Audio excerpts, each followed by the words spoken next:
1990వ దశకంలో వచ్చిన పరిపాలనా భావనను, అంటే ఎప్పుడొచ్చింది ఈ పరిపాలన, ఈ గవర్నెన్స్ అనే పదం ఎప్పుడొచ్చింది? ఆ గవర్నెన్స్కున్న గొప్పతనం ఏంది? పరిపాలన, గవర్నెన్స్. ఈ గవర్నెన్స్ 1990వ దశకంలో వచ్చింది కాబట్టి ఆ భావనను మరింత మానవీయం పరచవలసినదే సుపరిపాలన. అంటే పరిపాలన, సుపరిపాలన. ఇప్పుడు గవర్నెన్స్ నుంచి వచ్చినటువంటి ఒక మానవీయత, అంటే హ్యూమనైజేషన్తో ప్రజల ముందుకు పాలకులు తమ దగ్గరే ఉంచుకోకుండా ఇది administration at your door step అని మానవీయతతో ముందుకు తీసుకొచ్చినప్పుడు దీన్ని ఏమంటారంటే, ఈ మానవీయ పరిచిన దాన్ని గుడ్ గవర్నెన్స్ అంటారు. ఏమని పిలుస్తారండి?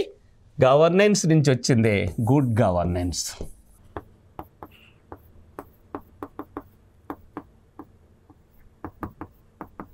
ఈ విధంగా మరి పరిపాలన, సుపరిపాలన అంశాలు ఇక్కడ మనం నేర్చుకుంటున్నాం.